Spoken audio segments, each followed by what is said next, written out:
भगवान श्री कृष्ण का जन्म और उनकी कथा। भाद्रपद कृष्ण पक्ष की अष्टमी को रात के 12 बजे मथुरा के राजा कंस की जेल में वासुदेव जी की पत्नी देवी देवकी के गर्भ से 16 कलाओं से युक्त भगवान श्री कृष्ण का जन्म हुआ था। इस तिथि को रोहिणी नक्षत्र का विशेष महात्म्य है। इस दिन देश के समस्त मंदिरों का श्रृंगार किया जाता है। कृष्ण अवतार के उपलक्ष्य में झांकियां सजाई जाती है। भगवान कृष्ण का श्रृंगार करके झूला सजाया जाता है।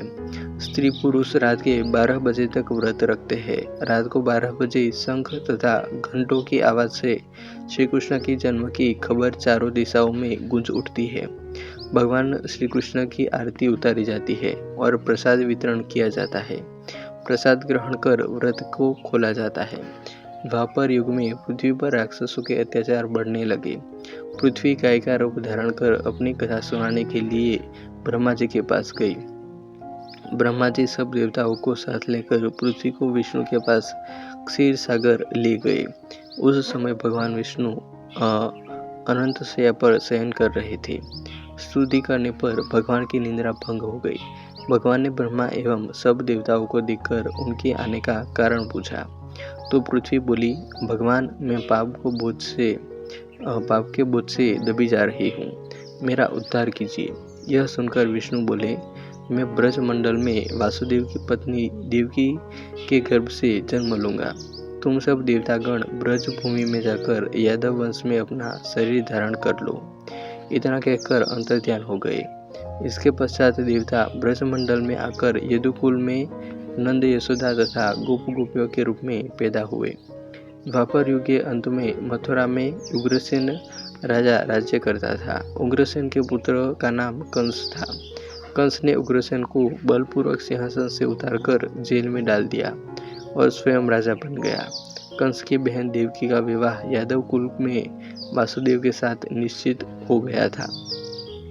जब कंस देवकी की विदा करने के लिए रथ के साथ जा रहा था तो आकाशवाणी हुई कि हे कंस, जिस देवकी को तू बड़े प्रेम से विदा करने रहा है उसका 8वां पुत्र तेरा संहार करेगा।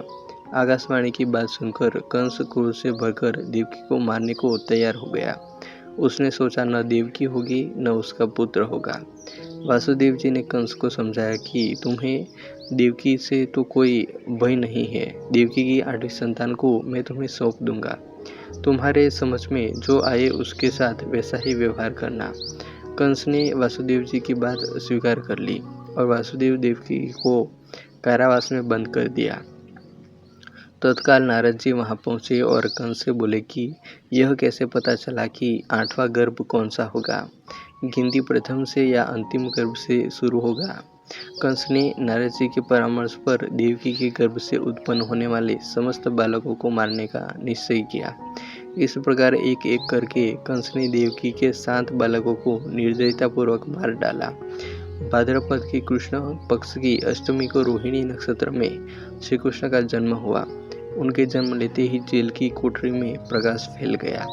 वासुदेव देवकी के सामने शंख, चक्र, गदा एवं पद्मधारी चतुर्भुज भगवान ने अपना रूप प्रकट कर कहा, अब मैं बालक का रूप धारण करता हूँ। तुम मुझे तत्काल गोकुल में नंद के यहाँ पहुँचा दो और उनकी अभी अभी जन्मी कन्या को लाकर कंस को सौंप दो। तत्काल वासुदेव जी की हथकड़ियाँ खुल गई, दरवाजे अपने आप खुल गए, पहरेदार सो गए। वासुदेव कृष्ण को सूप में रखकर गोकुल को चल दिए। रास्ते में यमुना श्री कृष्ण के चरणों को स्पर्श करने के लिए बढ़ने लगी।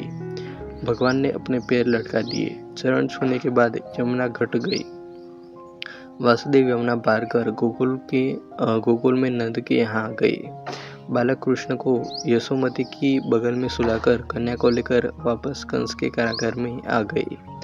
जेल के दरवाजे पूर्ववत बंद हो गए। वासुदेव जी के हाथों में हथकड़ियाँ पड़ गई।